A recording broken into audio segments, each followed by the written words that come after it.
finishing our journey in Natlan, we are headed off to our next destination, Nod-Krai.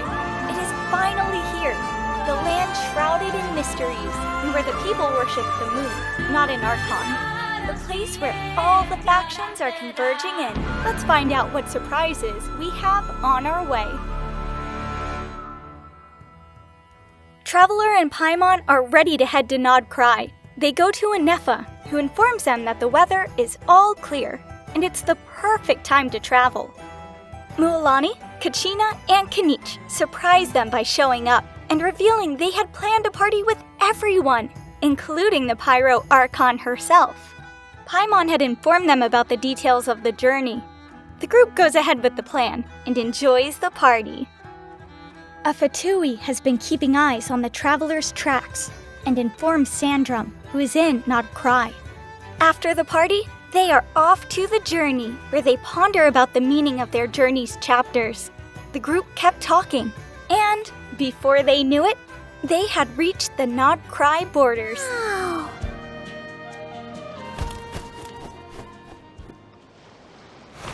Paimon, traveler, welcome to Nod-Krai.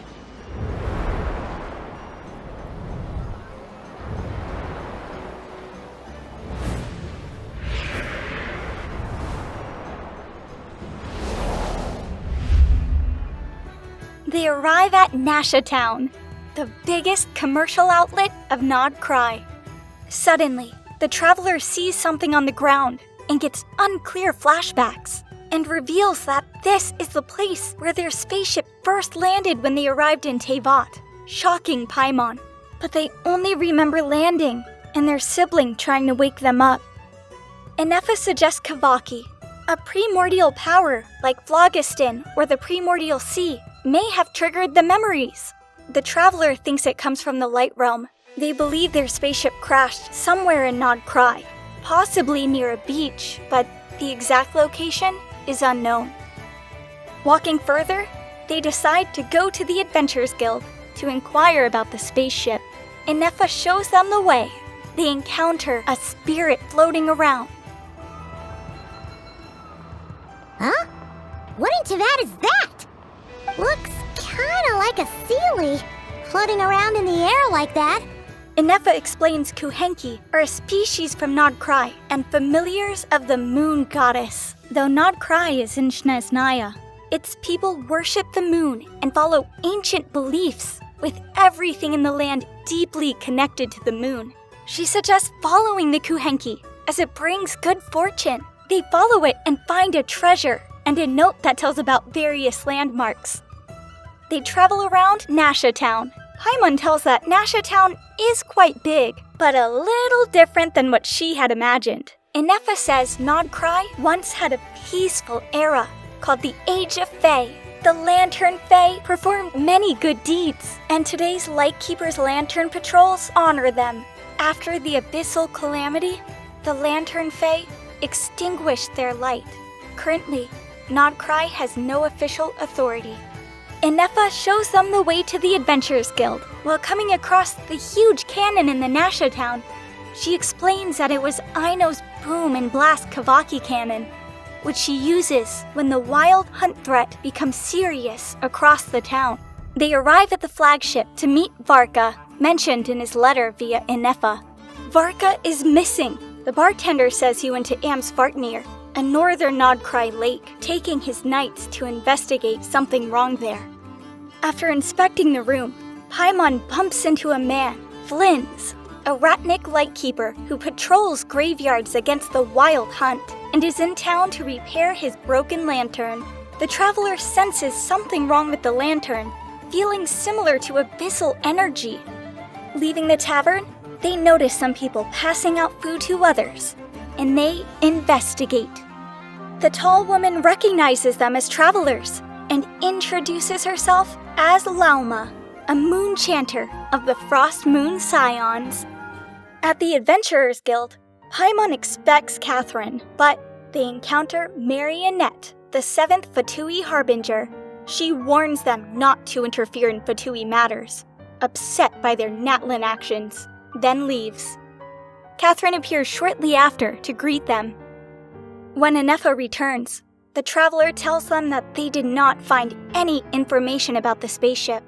Nefer suggests that they should visit Ino, as she collects a lot of scrap parts for her machines, so she might know something. On the way to the Clink Clink Krumkara craft shop, they find a little bird trapped in a plant, which they free using Kavaki. Paimon admires Ino's machinery. Ino recognizes Traveler and Paimon from helping Varka send a letter. They ask about a spaceship. Ino has never seen it, and confirms she never touched it, having dismantled much of Nod-Krai. She suggests visiting the Frost Moon Scions, who have a ritual to see the true past. Heading to Hishi Island, the two are greeted by a unique Khaenri'ah that follows them, then disappears. She's following us! Go on now. We've got stuff to do. Best you find someone else to hang out with. They go to the enclave, finding Llama talking to the wildlife. Among them was that little bird that was stuck in a plant that Traveler had saved on their way. Llama explains that the statues are of Qatar. Most were defaced by the Fatui, except the island one. The Fatui built the Kavaki Experimental Design Bureau nearby. A Khaenri'ah appears. Llama identifies it as a Lunatar. She invites the group to her enclave. People and animals show her respect. Llama asks Philomena to prepare dinner and leads the group to her library. Llama explains her people came from Hyperborea and the 3 moons of Tevat. During the war with the Descenders, only the Frost Moon survived. The eternal and iridescent moons shattered, scattering fragments into Nod-Krai, making it rich in Kavaki. The Fatui took parts of the eternal moon, and the iridescent moon remains lost. Llama recalls a prophecy of the moon goddess's return. Cappy rushes in. Her daughter Khaenri'ah is gravely ill. Llama asks why she didn't go to Nasha town. Cappy distrusts the Shneznayans. Llama prays to ease Khaenri'ah's pain. Philomena calls them to dinner and asks the traveler to watch over Llama. During the meal, 2 Fatui return, mocking the Frost Moon Scions and issuing an ultimatum. Hand over the relic and reveal Qatar's location within 3 days, or they'll cleanse the island. Llama refuses and warns them. Traveler got curious about the relic. Llama agrees to tell them. On the way, Paimon spots a massive statue. Llama explains it's of Qatar, their goddess. She reveals Khaenri'ah are Qatar's familiars, guiding seekers to treasures. Long ago, Qatar left after being angered by humanity's greed, but sightings hint at her return. From Fatui reports, Llama suspects their Qatar might actually be Damselette, the 3rd Fatui harbinger, leaving Paimon stunned. At the relic, Llama explains it's been passed down for generations. The traveler shares their past, and Llama agrees to help. The moon marrow can only be retrieved during a ritual when the moon nears Tevat. She asks if they'd hide secrets from family. The traveler stays silent, and she apologizes. The duo head back to the flagship to get some rest, but the traveler's mind was occupied with too many questions. They write a note for Paimon and go ahead for a stroll to clear their head. Traveler finds themselves back on Hishi Island again. Led by the Lunatar, they reach an underground space and see a young woman, Colombina. The atmosphere shifts at the mention of the Fatui. She says she doesn't even know her own name and didn't create this specific Lunatar. She warns the traveler not to trust appearances. Seeing her reluctance, the traveler leaves, with the Lunatar following. Outside, the traveler wonders about everything that happened before spotting their sibling. The sibling is not surprised to see them. They are looking for the Frost Moon Scion's relic, as they wanted to know about their past and of Tevat's. They didn't want to wait 2 months for the moon's prayer night and wanted to use the relic right now. They went under the statue of Qatar and used abyssal energy to open the floor to a hidden chamber. The sibling asked if the traveler wanted to leave, and they could pretend they never met, but the traveler decided to follow them. Heading to the sanctum, they're met with various defenses. The first test involves the use of Kavaki. The second fight seems weak, according to the sibling, and for the third, they both work together to unlock a gate to the next chamber. They head inside to claim the relic. The sibling asks them to do it for their sake, though the tone leaves the traveler confused as a fog sets in. What's going on? Where did this fog come from? Lumine!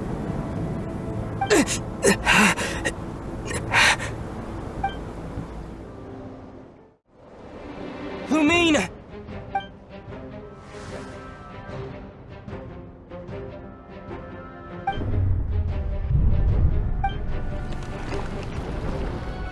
The traveler soon finds themselves outside, surrounded by the wild hunt. Flynn appears out of nowhere and eliminates them.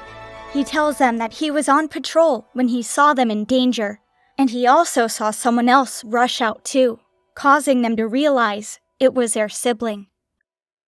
The traveler returns to the flagship and finally gets a good rest. After waking up, Paimon asks the traveler about the night and that they should share it over breakfast. While eating, they notice some people talking about the Frost Moon Scion's relic that had been stolen last night. Llama had discovered it too, so she went to the Voynich Guild and the Curatorium of Secrets to get help in recovering it.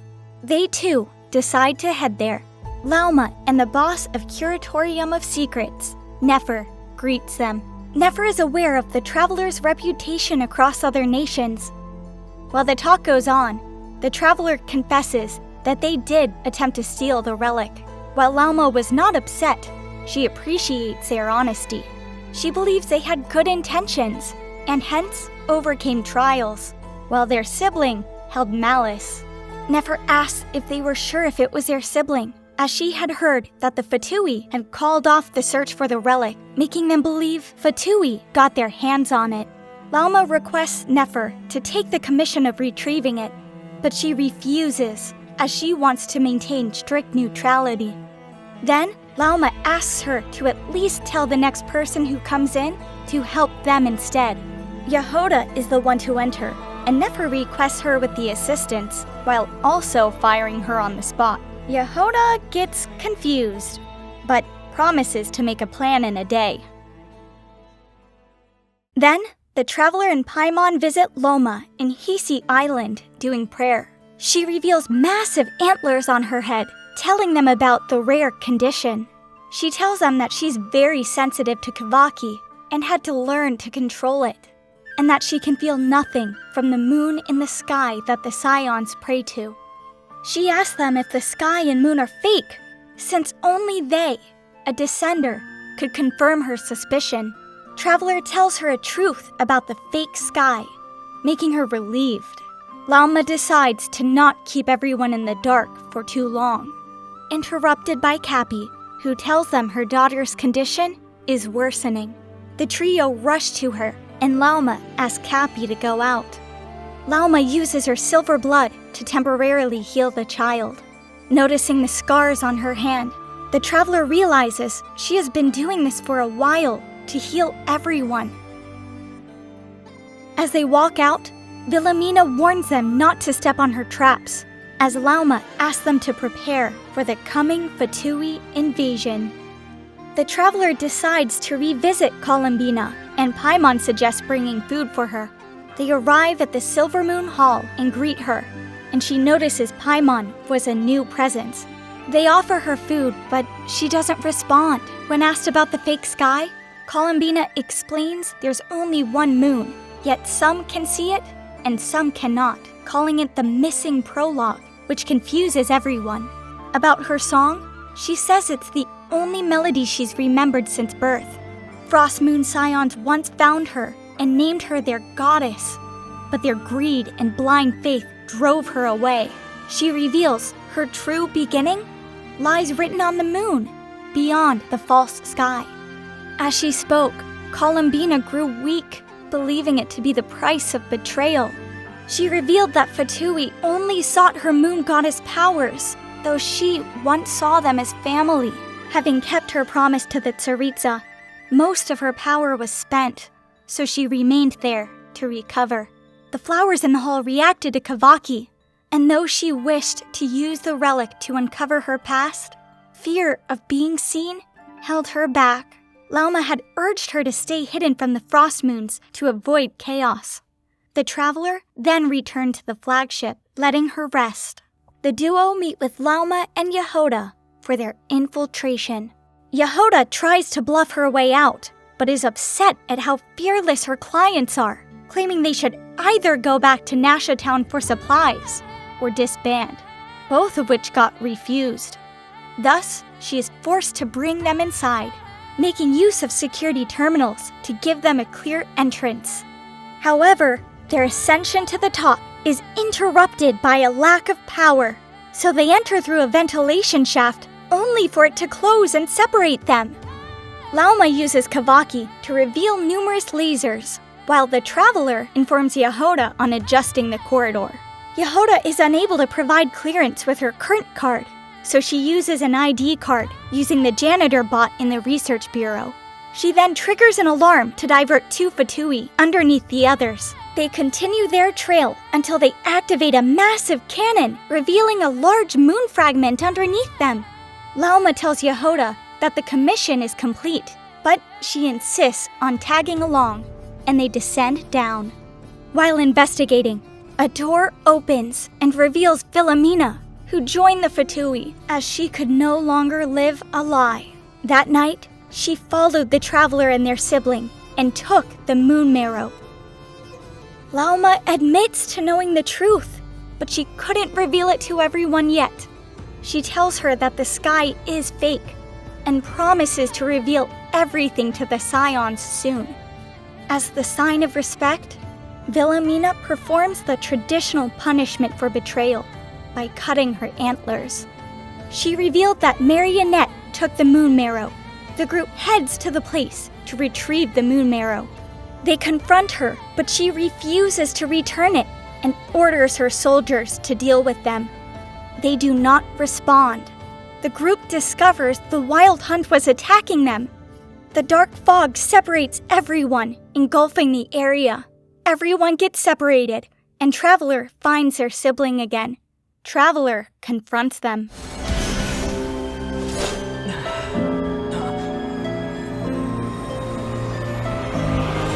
Go get it for me, Ether. It belongs to me. I never believed it. I didn't want to believe it. That strange feeling that something was off. I wanted it to be real so badly, even if it only lasted a moment. But you're not my sister!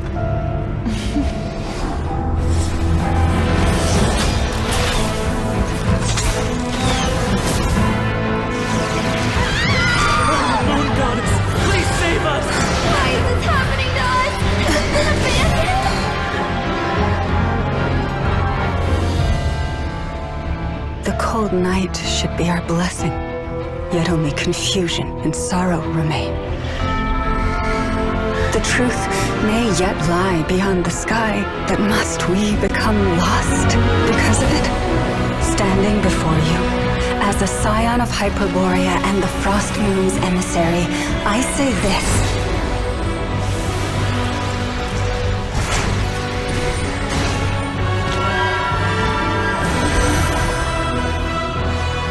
Should the false sky above dim the light of the moon, then from silver blood that flows as rivers, let us weave moonlight anew.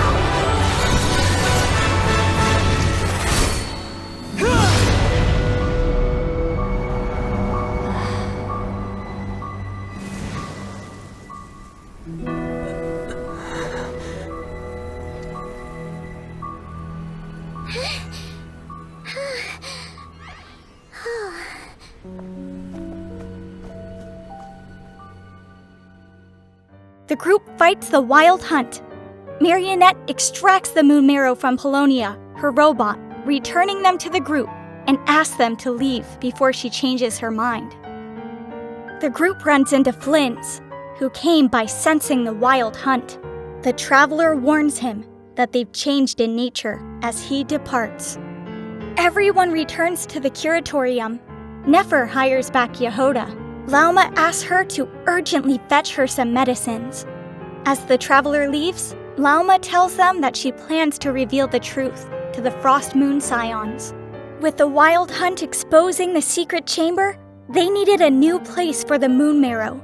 Llama offered to bear it herself, but the trial was brutal. She could only endure 5 days at most. The traveler insisted on taking the burden instead, and under her guidance, the moon marrow was sealed within them. Just then, Nefer returned with medicine. Hearing of the wild hunt's attack and a phantom able to mimic others, she was stunned. Llama returns to Hisi Island with the traveler and Paimon, where the Frost Moon Scions gather. She reveals the truth to them. Some leave, unable to let go of their faith, while others thank her, feeling closer to her now that she's opened up. Relieved, Llama admits she feels lighter after finally speaking her heart. In Nasha Town, Traveler and Paimon hear about recent wild hunt attacks. Aino, Inefa, and Ratnik Sosi plan to repair the Boom and Blast Kavaki cannon. Aino agrees, if promised desserts, giving Traveler and Sosi the manual and beat Boopita. Repairs begin, and Aino finishes preparations in the control room. Paimon suggests returning to the flagship to ask about the Phantom. Stopped at the gates by a banquet, the Traveler and Paimon head to the curatorium, where Nefer greets them. Offering to deliver the medicine Llama requested, the Traveler earns an invitation. Inside the banquet, they blend in. The Traveler even serves drinks as a Mondstadt mixologist.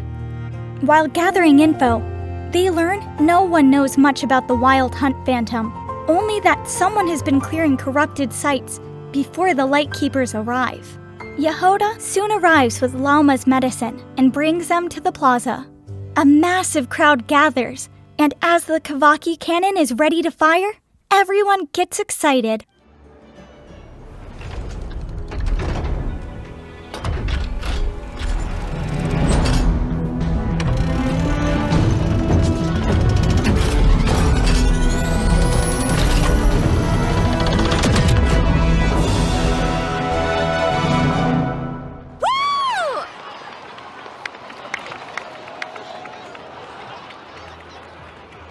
Nice one! Finally, all fixed up. Nothing to fear now. Awesome! Felt that one in my bones. Traveler and Paimon bring Llama's medicine to Hisi Island. Llama says the Frost Moon Scions are slowly adjusting to the truth and uses the moon marrow to show the Traveler a memory of their spaceship crashing into Nod-Krai. What do you see?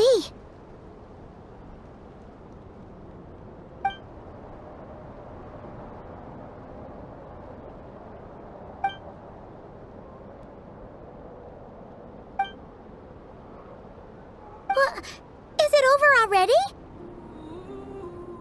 A Lunatar guides them to a weak Colombina.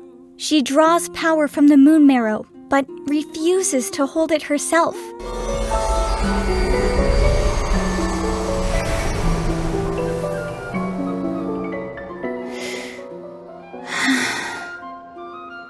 Back to Earth. My thanks. Revealing it is the remains of Arya, the eternal moon goddess. Her own powers come from the frost moon beyond the false sky. Colombina recalls hearing of a man obsessed with moons, the Rerir of Solnari, one of Khaenri'ah's 5 sinners. Rerir fell into the moon's reflection and never returned. Since then, the wild hunt worsened. She uses the power from Moon Marrow to show Traveler more about the spaceship.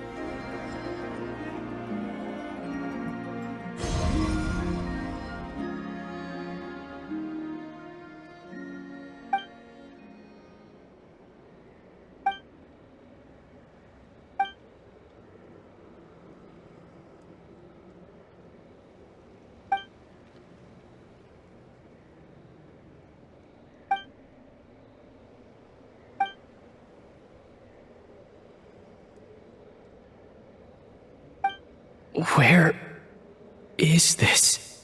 Aether! Come on! We have to leave this place! What?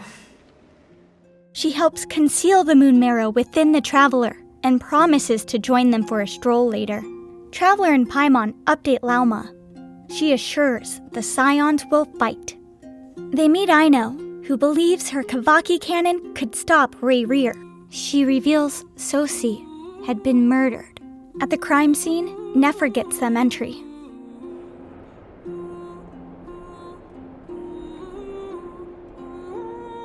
Witnesses saw Flynn's last in Sosi's office.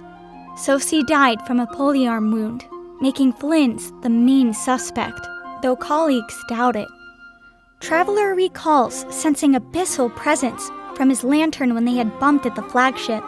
Nefer informs them about Flynn's location and hands them a Lightkeeper lantern to protect them from the wild hunt. They head to Flynn's last location and manage to rescue him just in time from Rerir.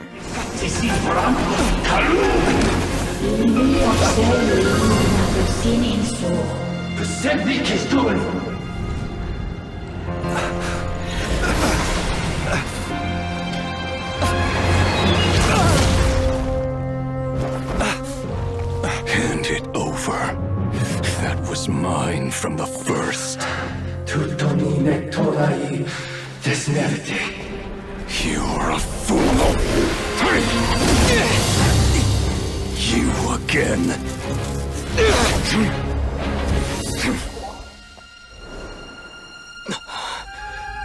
What the? It's stronger than before.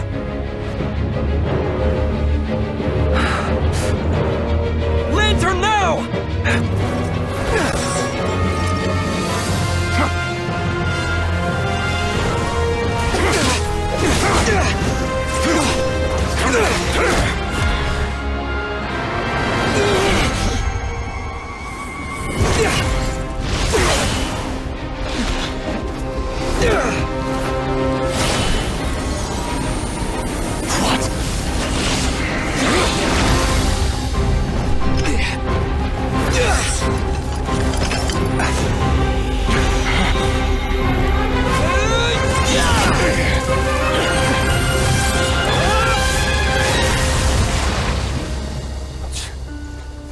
It escaped again. This situation speaks for itself, I presume. Flynn explains the origin of his lantern, saying he kept the abyssal crystals he found in wild hunt zones to stop others from being harmed. He tells them Rerir's been obsessed with that crystal, and his strength has been increasing. The Traveler then tells him about Sosi's situation and the suspicions against him. In town, Flynn's asks them to pick him up once they enter the room. They lift the lantern, allowing Flynn's to enter and begin investigating. The Traveler notices Sosi's mechanical arm, built by Aino, blinking with maintenance signals they'd seen before while repairing the cannon. This confuses them, since Sosi had been using the arm without issue earlier. They visit Hinsta, who informs them that Sosi had indeed asked for repair parts, but never collected them, confirming that the earlier Sosi was Rerir in disguise. They rest and return to the flagship. Flynn shares his past, a Fae who once wished to die after loss, but meeting the fearless Lightkeepers inspired him to fight the wild hunt and join them. He asked the Traveler and Paimon to keep this secret. The next morning, when the Travelers and Paimon wake up, they are greeted by angry mobs, demanding to see Flynn's. Nefer intervenes to deal with it. She tells Traveler that the word has spread about the wild hunt impersonating people, causing everyone to be suspicious of others. Yehuda arrives with Flynn's lantern, and they meet at Curatorium. They compile the gathered information. Lightkeeper's operation was on halt due to Sosi's passing. They decide to go their separate ways and handle things. Traveler and Paimon go to meet Flynn's at Lightkeeper Ground. All three head to the library to look for hints about the wild hunt and Rerir's motives through the help of some spirits. They eventually learn that Kavaki and abyssal energy are polar opposites, while the lower power can absorb the other. This makes them realize that Rerir probably plans to absorb Kavaki from Aino's cannon shot. With his new strength, the concentrated Kavaki would convert into a new form. A bird then arrives, informing them that the Kavaki cannon began to operate on its own as soon as they left, and was pointed at Star Sand Shoal. They decided to head there. They find Rerir's phantom standing there.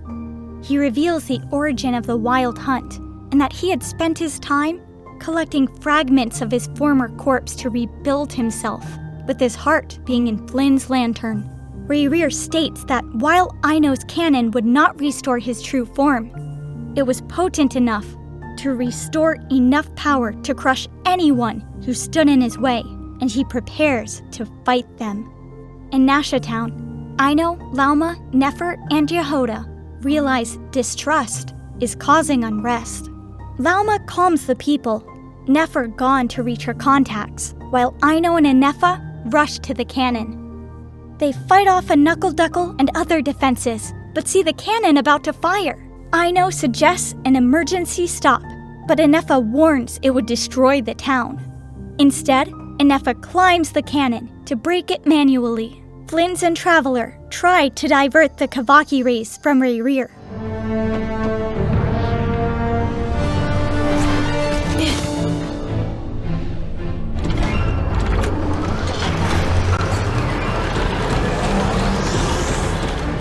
All your efforts have been futile. It is too late now. Perhaps you're right. Why aren't you running?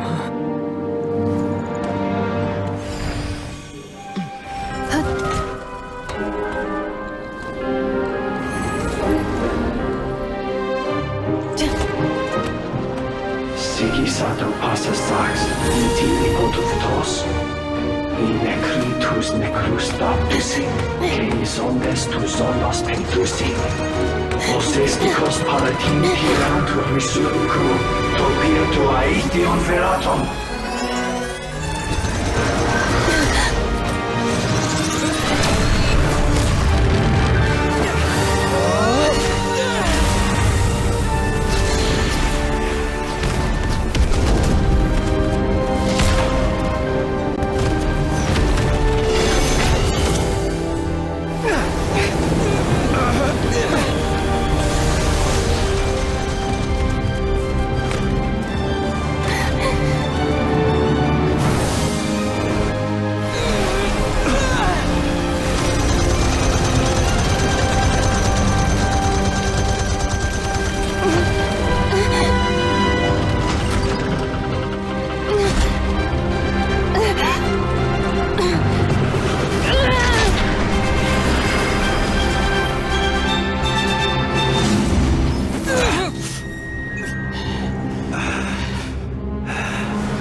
Despite all the efforts, Rerir absorbs part of the Kavaki, restoring his body, but only to 10% strength. So that you should die for their sake.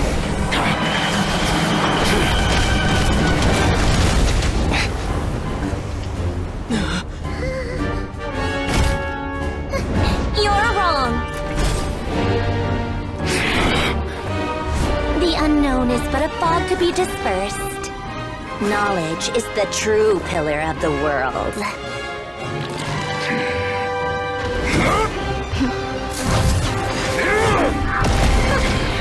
You're not the only one who got stronger.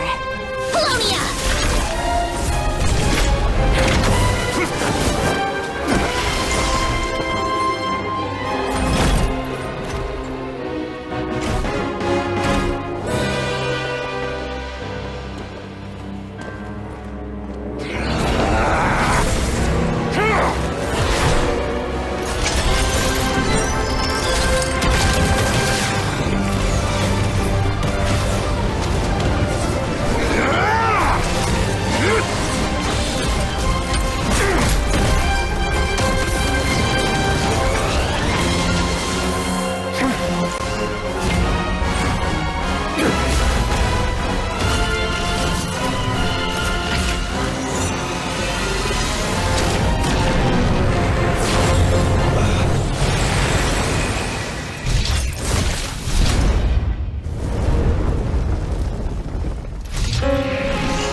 Colombina teleports the group to Silver Moon Hall.